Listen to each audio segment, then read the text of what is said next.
Olá, estamos aqui novamente para um tempo especial de reflexão nas Escrituras Sagradas, Palavra de Deus, que é luz para o nosso caminho, que nos conduz em tempos de aflição, em tempos em que o mundo carece de direção, de condução. A Palavra de Deus sempre é uma fonte segura de condução, de pastoreio, de instrução, exortação e de bênçãos muito especiais de Deus para o nosso coração. Que bom que você está com a gente. Convido você a uma leitura de um texto das Escrituras Sagradas e depois uma reflexão bíblica e oração. A carta de Paulo aos Filipenses, no capítulo 3, nos diz: quanto ao mais, meus irmãos, alegrem-se no Senhor. Escrever de novo as mesmas coisas não é um problema para mim e é segurança para vocês. A nossa reflexão bíblica está nesse capítulo 3 até o versículo 11. Você pode ler na sua casa, você pode meditar na preciosidade da palavra de Deus nessa porção da Escritura Sagrada. Como temos conversado por aqui, estamos numa série de exposições bíblicas, prosseguindo para o alvo, olhando para o texto precioso da carta de Paulo aos Filipenses, aprendemos preciosidades para a nossa vida. Na mensagem anterior falamos sobre a amizade, você pode acompanhar essas ministrações nas redes sociais nossas, na internet. Vão ser de grande valor e de bênção na sua vida, e eu convido que você faça isso. Compartilhe também essa mensagem agora. Você lembra da sua conversão, do tempo que as verdades do Evangelho começaram a fazer sentido no seu coração? Você lembra como a sua vida foi sendo impactada de maneira extraordinária? Valores foram perdendo sentido e novos valores foram sendo apresentados. Uma nova realidade de cores, sabores, desejos, vontades, desejo também de renúncia, de abandono, de mudança de vida. Parece-nos que o apóstolo Paulo quer nos contar como esse processo aconteceu na vida dele, nesse texto que nós lemos. Uma vida transformada, rendida aos pés de Cristo, uma vida completamente nova, a partir da luz do Evangelho que brilha no coração do homem pecador como nós. Quanto ao mais, ele começa o seu texto dizendo: parece-nos que essa oração, essa construção dessa linguagem, ele usa em outras cartas quando está concluindo os seus argumentos, quando está chegando no final para a conclusão das suas cartas. Mas aqui é diferente. Aqui ele está criando uma ponte, conectando com uma outra parte, da qual é muito importante, onde o Evangelho do Cristo que já mudou o coração do homem, agora está aplicado aos pormenores da vida, a todas as áreas da vida humana. E podemos aprender coisas belas nesse restante dessa carta aos Filipenses. E ele, então, vai nos convidar para tudo aquilo que ainda ele tem para nos ensinar. Filipenses, Jesus Cristo aparece nessa carta como o Salvador, como o Senhor, Supremo Salvador e Senhor da nossa história, mas como padrão, como modelo, como amigo, como Senhor da nossa vida e que nos conduz e nos ajuda a olhar para um Evangelho aplicado à vida real. O Evangelho de Cristo, que não é apenas um conceito, não são apenas construções teológicas ou filosóficas, mas são verdades aplicadas ao dia a dia. E isso faz dessa carta ser maravilhosa, doce ao nosso coração. Alguém disse que Jesus é aquele que nos ensina como Deus é, mas também nos ensina como o homem deve ser. E o homem aprende com Jesus como deve ser, olhando para a sua palavra. Esse é o propósito do Evangelho, a construção de um novo ser humano, da mudança do ser humano a partir do coração. Né? E olhando para essa carta, cada vez que olhamos mais de perto, observamos algo precioso. Consigo ver um padrão de substantivos desde o começo até o final dessa carta. Né? Nós já falamos aqui, a carta começa, Paulo começa falando da sua saudade que ele tem dessa igreja, que ele tanto ama. Então está aí a saudade. Depois vem a ideia de uma nova identidade em Cristo Jesus. Vem da ideia da unidade do povo de Deus, trabalhando, servindo, vivendo em unidade, cumplicidade. Ele fala de maturidade, ele fala de humildade, de santidade. Já falamos sobre amizade. E agora, de maneira tão especial, eu convido você para nós pensarmos sobre uma vida de felicidade, de autenticidade daquilo que cremos e também da sublimidade da pessoa de Jesus Cristo em nós. Depois, ainda podemos aprender mais coisas sobre ansiedade, sobre contentamento ou saciedade em Cristo Jesus. Essa carta, ela é de fato muito especial. E o primeiro ponto desse texto nos convida a olhar para uma vida de felicidade, ou de alegria no sentido mais belo e mais completo dessa palavra. Nosso mundo vive em tempos de medo, de angústia, e o prazer e a felicidade, a alegria verdadeira tem sido deixada de lado. Vivemos dias tristes, não é para menos, o mundo está em lágrimas. Mas a felicidade que as Escrituras nos apresentam é uma felicidade que faz todo sentido agora, porque ela não está relacionada a momentos bons da vida. Isso não é felicidade, isso não é alegria, isso é apenas um bem-estar profundamente passageiro. As Escrituras nos convidam a um bem-estar permanente em Cristo Jesus. E a fala do apóstolo Paulo é regozijai-vos, alegrai-vos, no sentido mais belo e intenso dessa palavra. Regozijai-vos, uma alegria genuína da alma. Não é uma alegria baseada em coisas, baseada em objetos, sensações, circunstâncias alegres. Mas é uma felicidade que transcende o tempo em que vivemos. É uma paz, como o apóstolo Paulo disse, que é maior que toda a minha capacidade de compreensão, que vai muito além das minhas definições humanas. Regozijai-vos, é um imperativo. A ideia é que um cristão precisa, mesmo na sua caminhada de luta, de conflitos, como era a realidade desses cristãos e do autor dessa carta. Estava preso, estava enfrentando dias muito difíceis. Mas a fala do apóstolo Paulo, aqui é mandamento. Não apenas uma sugestão, é um mandamento, é um imperativo. Alegrem-se no Senhor. E a grande questão da nossa alegria é em quem ela está baseada. No Senhor. Né?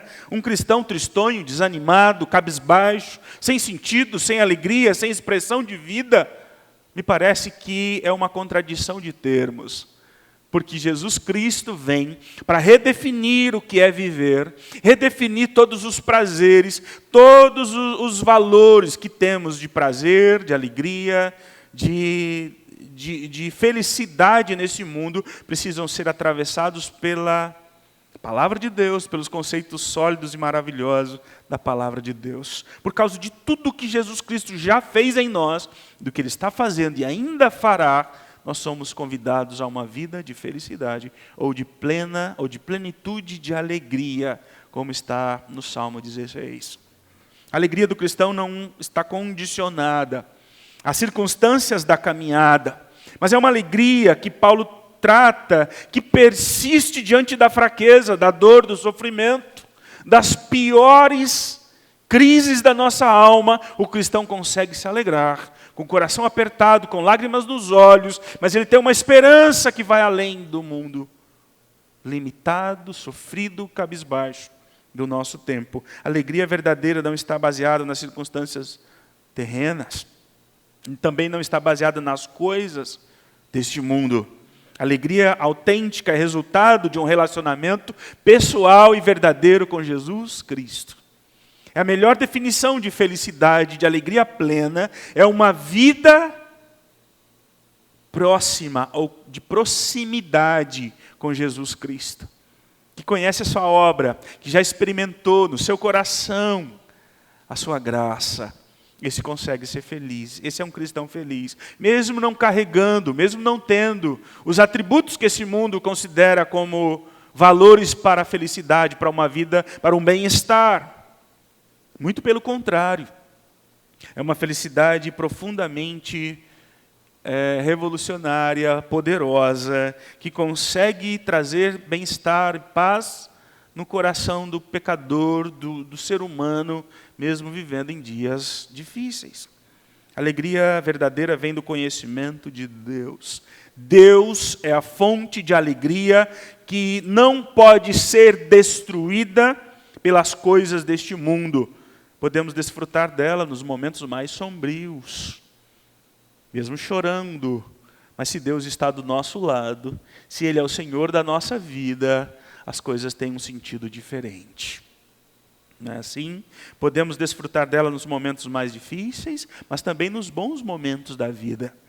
Na riqueza, na pobreza, na escassez, na enfermidade, no luto, na luta, no desemprego. Cristo continua sendo Deus e Ele continua do nosso lado. A alegria, então, a felicidade que o cristão desfruta neste mundo é muito superior aos padrões de felicidade que esse mundo conhece. Uma felicidade imunda, um bem-estar ou uma alegria, os prazeres sujos, proibidos, pecaminosos, que destroem vidas, que destroem famílias, de fato não pode ser chamado de felicidade. Jesus Cristo te convida você para uma nova vida, uma vida que vale a pena na sua presença. Esse Cristo que se entregou em favor do seu povo, nos convida para viver uma nova vida ao seu lado. A alegria do coração de um cristão não está, como dissemos, baseada em nada deste mundo aqui. Embora a alegria, bem-estar e a felicidade desse mundo seja uma realidade, mas é profundamente passageira, profundamente transitória, profundamente condicionado às coisas, aos bens materiais, que agora nós vemos tudo ruindo, tudo sendo abalado e ameaçado, mas Jesus Cristo continua sendo um baluarte da felicidade, da esperança, da paz para o coração daqueles que nele esperam. Então a verdadeira alegria é um dom, é um presente de Deus, que supera tudo o que sabemos sobre prazer, sobre vida. É uma satisfação profunda em Deus, é uma paz tão profunda na alma que nada neste mundo pode sequer imitar. Uma vida de felicidade em Cristo Jesus, mas também uma vida de autenticidade no Evangelho. É o segundo ponto desse texto. O apóstolo Paulo coloca para nós em sequência um alerta, uma exortação, uma advertência, quando ele coloca a expressão acautelai-vos, ou cuidado, 3 vezes, no versículo 2, 3 e 4. Cuidado, abram os olhos, estejam alertas, vigiem, estejam atentos. Com o quê? Que o apóstolo Paulo está tão preocupado com aquela igreja, a qual ele tanto amava. Com pessoas que caminhavam naquele tempo, propagando um outro evangelho, uma outra mensagem, uma falsa alegria, ou uma falsa esperança, uma falsa salvação, que desvia o foco da pessoa de Jesus para o foco do ser humano, daquilo que o homem pode fazer, daquilo que o homem pode apresentar. É o evangelho baseado na justiça própria, nos meus méritos, nas minhas ações, baseado naquilo que eu posso produzir, na minha performance como cristão. De fato, não é alegria, não é felicidade, não é salvação, não é o Evangelho. O Evangelho de Cristo é extremamente simples. E por isso, às vezes, ameaçado por mensagens supostamente espirituais, por homens que diziam que tinham uma verdade mais completa. De fato, estavam desviando o olhar da pessoa de Jesus Cristo. E o alerta para nós é cuidado. Cuidado em quem é que você está focando a sua vida. Talvez o grande desafio da igreja de Jesus Cristo, nesse tempo, nesse mundo contemporâneo tão confuso, é redescobrir as bases da nossa fé. Por isso que o apóstolo diz, não me é cansativo, ou não me incomoda o fato de eu ter de falar novamente o que eu já falei, e já falei muitas vezes, mas eu falo de novo, porque não me incomoda e também isso é esperança, ou isso é segurança para vocês. E o que é segurança para a igreja? É a mensagem da redenção, do evangelho do Cristo que pagou o alto preço em nosso lugar, que assumiu a nossa miséria, que assumiu a nossa culpa lá na cruz do Calvário. Ele fez o que nós não poderíamos fazer. Esse evangelho precisa ser pregado novamente. O evangelho puro e simples da graça de Deus, que visitou homens e mulheres afundados nos seus pecados, mas que agora tem Cristo como seu Salvador, como seu Redentor. Abram os olhos, o apóstolo diz, fiquem alertas. O que ele chama de falsos mestres, o que ele também chama de cães, ou maus obreiros, ou falsa circuncisão. Os cães, nesse contexto, eram animais profundamente imundos, repugnantes, que andavam pelas estradas, pelos lixões, fuçando todo tipo de lixo, de imundície. E o apóstolo Paulo diz, aqueles que pregam uma outra mensagem que desvia o foco da pessoa de Jesus Cristo, está produzindo lixo, está produzindo podridão. E a mensagem do evangelho, pregada de maneira simples e coerente, fiel e íntegra, ela produz vida. Uma falsa pregação da mensagem, baseado no ser humano, o que ele pode produzir, produz morte, produz enfermidade, doença na alma e na fé da igreja. Então, os homens maus, ou esses cães, são chamados aqui de judaizantes, aqueles que gostariam ou que achavam que a mensagem do evangelho de Jesus era tão simples. Vamos voltar aos rituais, vamos voltar às tradições passadas, vamos rever, vamos buscar e trazer de novo para a realidade da igreja uma riqueza cerimonial, litúrgicas, e tantas coisas, vestes, dias sagrados. O apóstolo Paulo escreveu a carta de Gálatas inteira para combater esse tipo de pregação, porque o evangelho de Cristo é simples, puro e simples, baseado no que Cristo já fez. Esses judaizantes não aceitavam a obra de Jesus Cristo como suficiente para a salvação. Pregavam uma mensagem daquilo que o homem pode produzir, mais aquilo que Jesus Cristo está fazendo. Como essa mensagem é muito atual ainda hoje. Eles não entendiam Cristo superando toda a velha aliança, todo o ritualismo arcaico e mofado, de toda a tradição ultrapassada. Viviam presos à velha aliança. Eram como cães, imundo, virando as latas de lixo, procurando formas de desacreditar a proclamação do evangelho puro e simples. E aí eu penso comigo que o apóstolo Paulo nos ensina algo muito importante aqui. Que a verdade do evangelho genuíno de Jesus Cristo deve ser dita novamente, quantas vezes for possível ou for necessário. Ele precisou escrever uma nova carta, Gálatas, só para tratar desse tema, para combater isso, ou resgatar a pureza do evangelho. Ele diz que mesmo que ele ou os anjos viessem ou trouxessem uma nova mensagem, um novo evangelho deveria ser anátema ou maldito. Porque o evangelho de Cristo precisa ser preservado. Precisamos, queridos, de o máximo de critérios. E essa palavra é muito importante nesse tempo. Critério para não gerar desânimo ou conflito ou descrédito no povo de Deus, a partir daquilo que nós cremos, daquilo que nós professamos, daquilo que nós compartilhamos. A internet é uma ferramenta tremendamente especial. Muitos precisaram rever os seus conceitos sobre isso. O pastor Leonardo Sayum diz que a igreja está vivendo uma diáspora digital. A igreja invadiu a internet. E aí?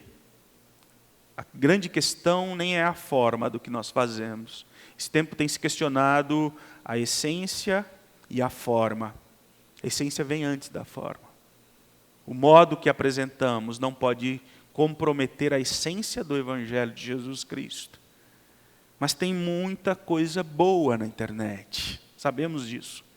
Mas há também, nós não podemos negar a quantidade de lixo que tem sido produzido e propagado. E por isso que nós precisamos de filtros, de critérios para promover apenas o Evangelho vivo que exalta a pessoa de Cristo, que abençoa e que une a igreja local. Cada um é livre para compartilhar o que bem quiser, mas é muito importante que sejamos criteriosos com aquilo que nós compartilhamos entre nós, nos grupos da igreja. Use os filtros do Evangelho de Jesus, da boa teologia reformada. Aquilo que não edifica, que não abençoa, o que contradiz o Evangelho, precisa ser rejeitado para o bem da comunidade. Mas o apóstolo Paulo, além de falar de uma vida de felicidade, de uma vida de autenticidade, desse Evangelho vivo e maravilhoso, simples, ele fala também de uma vida baseada ou em busca da sublimidade do conhecimento de Cristo, como profundamente superior a tudo que já foi dito. Se tinha alguém para bater no peito, para dizer que tem méritos com Deus, pelo seu passado, pela sua vida, pela sua herança, pela sua ancestralidade, seria o apóstolo Paulo. Um homem profundamente com um vasto currículo religioso, descendente de Abraão, de uma linhagem pura de Abraão, o que poderia trazer uma arrogância religiosa para ele. Ele diz, eu sou da tribo de Benjamim. E essa tribo de Benjamim é interessante. Não foi uma tribo tão expressiva em guerras. Não, mas foi um povo que se dizia fiel a Deus, que não abandonou o Senhor, que manteve-se fiel. Como eu disse, não eram grandes lutadores, mas eles tinham em torno de 600 homens, peritos flecheiros. Lá o livro dos Juízes fala sobre eles, que eles tinham a capacidade, na sua flecha, de acertar um fio de cabelo. Homens peritos, homens bons no que fazem, mas que se gloriavam de serem fiéis. Eram capazes de fazer coisas extraordinárias com a flecha nas mãos. Paulo foi criado, queridos, aos pés do grande rabino, companheiro ou contemporâneo de Jesus Cristo, que foi Gamaliel, um grande rabino, um homem notável. Assim como Jesus tinha os seus discípulos que viveram e desfrutaram da sua presença, da sua companhia, Paulo experimentou a companhia do seu mestre, do seu rabino, Gamaliel, também, nesse mesmo tempo. Aprendeu as entranhas da lei, da velha aliança, do Antigo Testamento. Ele era um perito, uma autoridade no manejo da lei. Mas esse homem foi quebrantado pela luz de Deus, de maneira extraordinária. O texto, em sequência, você vai ver todo o currículo que o apóstolo Paulo diz. Eu sou judeu de judeus, hebreu de hebreus, eu sou sangue puro, eu sou o melhor, eu fui isso, eu sou aquilo outro. Profundamente irrepreensível, íntegro na minha missão, eu persegui a igreja. E isso contava a favor dele como um perito, como um íntegro judeu, linhagem pura. Mas certo dia, queridos, o apóstolo Paulo, a caminho de Damasco, montado em seu cavalo, a luz, ao pleno meio-dia, uma luz tão forte brilhou sobre ele, e ele caiu do cavalo, literalmente. E essa luz não apenas o fez cego, mas abriu os seus olhos para uma nova realidade. Steve Lawson, comentando esse texto, ele diz que foi a mesma luz do deserto, a Shekinah, ou a luz da glória de Deus, que invadiu o coração desse homem. Um um homem no seu alto currículo de religiosidade, de tradição religiosa, de atributos morais, mas é um homem que tem a sua vida impactada de maneira extraordinária, e quando ele abre os olhos, sua vida já é outra. Sua realidade está completamente nova. A luz de Deus brilhou nos profundos labirintos da sua alma. E ele se levanta para ser um novo ser humano e um novo servo de Jesus Cristo. Para pregar essa mensagem com todo o ânimo, com toda a ousadia e determinação. Esse homem, então, conhece a luz do Evangelho de Jesus Cristo, que traz liberdade ao coração do humano. Esse Evangelho poderoso, tremendo, valioso, especial, abriu os olhos desse homem e ainda continua tocando corações, moldando vidas, transformando caráteres em qualquer lugar. E o apóstolo Paulo, então, ele passa a dizer que a respeito de tudo aquilo que ele era, do que ele tinha sido, ele diz: eu considerei tudo como perda, como refúgio, ou como lixo, como esterco, por causa da sublimidade do conhecimento de Cristo. Que maravilha, que preciosidade. Jesus Cristo, que é infinitamente maior do que tudo o que nós pudermos carregar conosco, do que nós pudermos ser nesse mundo, do que nós pudermos ter nesse mundo. Toda a nossa história, toda a nossa herança, todo o trabalho que nós desempenhamos na casa de Deus, todos os ofícios, os cargos, tudo são nada, queridos, são poeira diante daquilo que Cristo é em nós. A sublimidade de Cristo nos faz olhar tudo na vida com outros olhos. Sublime é aquilo que vai além do senso comum. Tudo aquilo que está além, muito além da minha capacidade humana de absorver, de degustar, de saborear. É algo muito além das minhas definições e explicações. No encontro com Jesus surge uma nova dimensão de valores e de vida. Tudo se faz novo. Nossos olhos são abertos para o que realmente importa, para o que não conseguimos nem sequer contemplar, nem sequer mensurar. Cristo é o imensurável. Estávamos tão cegos pelos valores e prazeres desse mundo, pelas tão pobres sensações de prazer que não completam, que não satisfazem. Não podíamos nem sequer imaginar o que Deus tinha para nós. A fé em Jesus, no pensamento de tantos, no pensamento do mundo, é uma forma de fechar os olhos, de obscurecimento do pensamento, é uma perda de tantas liberdades. Mas não, de modo nenhum, de modo nenhum. Em Jesus Cristo nós temos uma expansão da visão, da vida, da liberdade, do coração, novas sensações de prazer que realmente satisfazem a vida. Há uma inundação da luz, da graça de Deus, trazendo vida, trazendo paz, trazendo esperança ao coração do ser humano. Ser humano tão acostumado, queridos, tão acostumados com uma pobreza de sabores, de cores, de valores. Tem um filme muito interessante, A Festa de Babette. É um filme antigo, mas muito curioso. Num vilarejo, um grande chefe de cozinha, uma certa noite, resolve fazer um jantar. E ele prepara aquilo que ele sempre fez num restaurantes de alta gastronomia, em belos restaurantes franceses. Ele prepara um jantar extraordinário à base de tartarugas, algo extraordinário.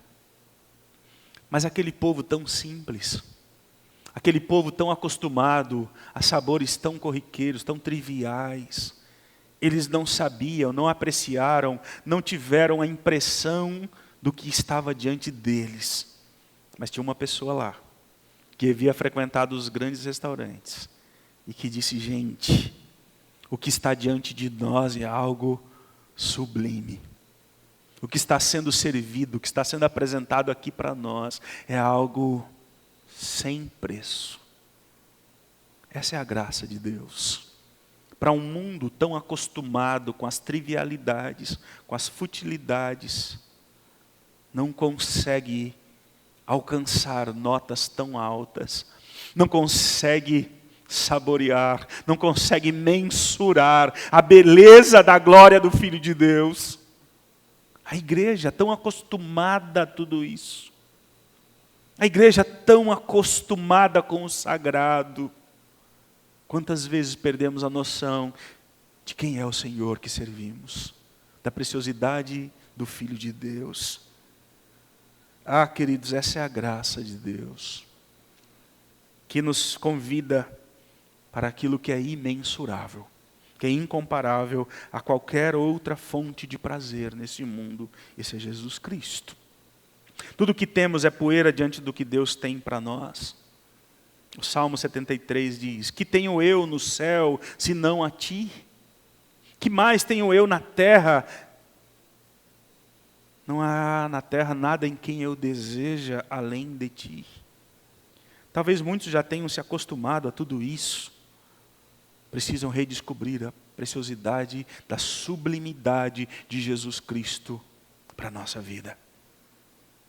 Paulo está nos ensinando que conhecer a Cristo é algo sublime. Quando Deus é o supremo anseio do nosso coração, Ele será supremo em tudo o mais. É uma fala de John Piper. Deus é mais glorificado em nós quando estamos mais satisfeitos nele. Não é assim?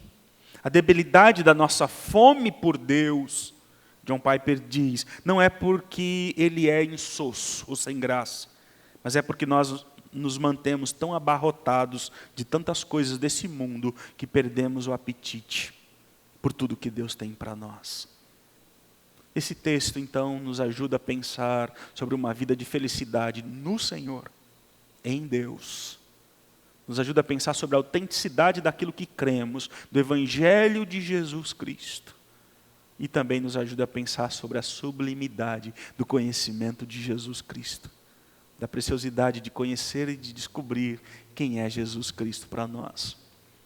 Eu gostaria de encerrar a minha fala com uma belíssima oração de Agostinho de Hipona, um cristão do passado, um homem de Deus.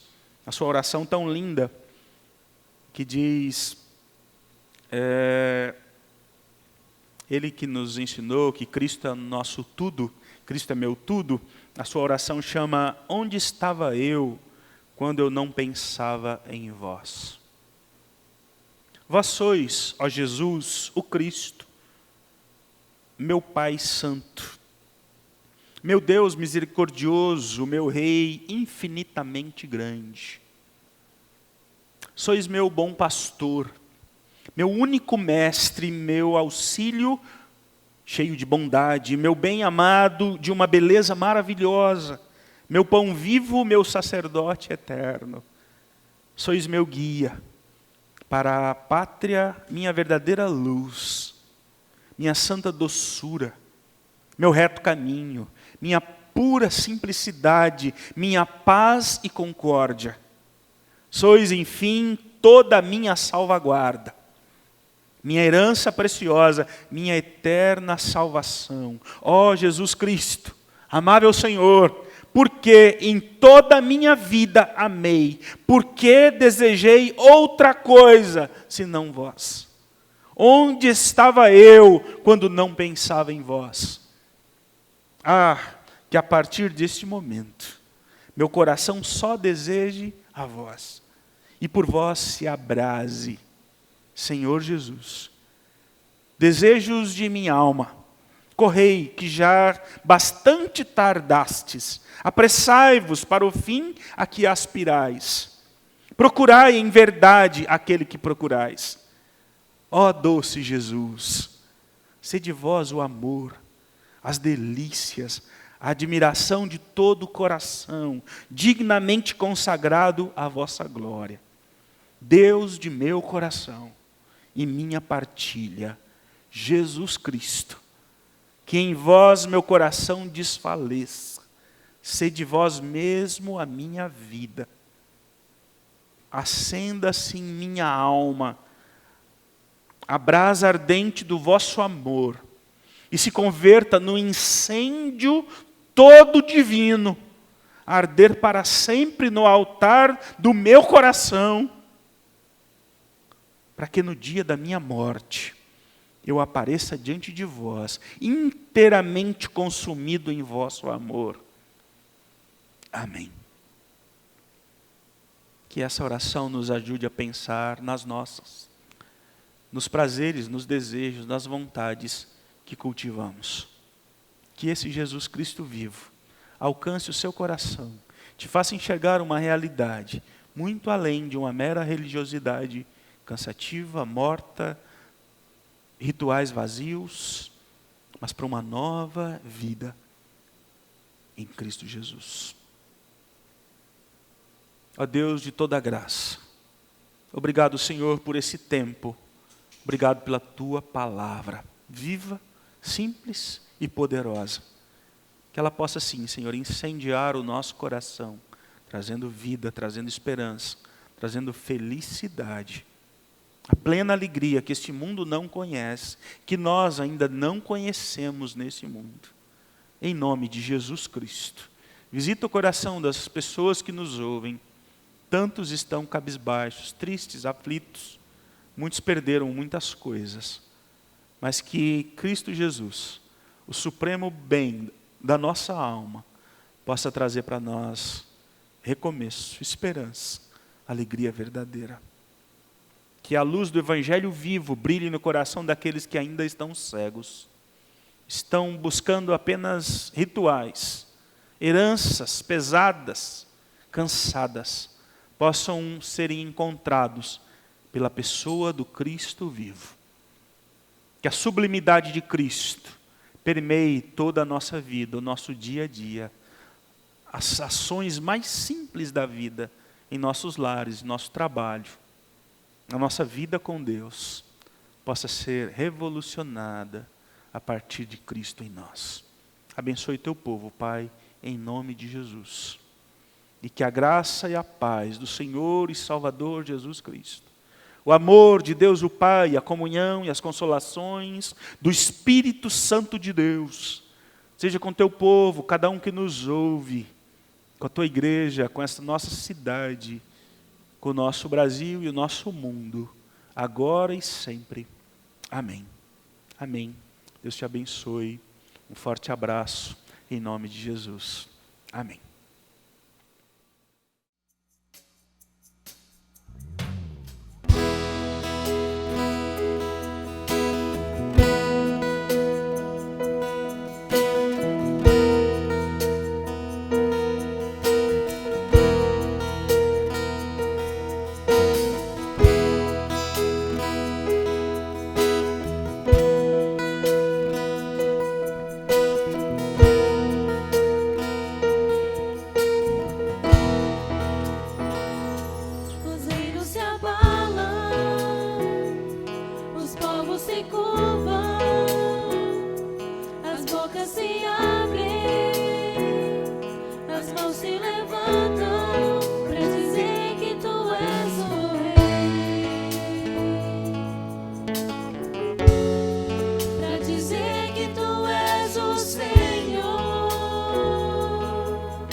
se levantam pra dizer que tu és o rei.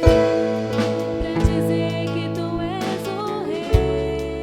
Pra dizer que tu és o Senhor.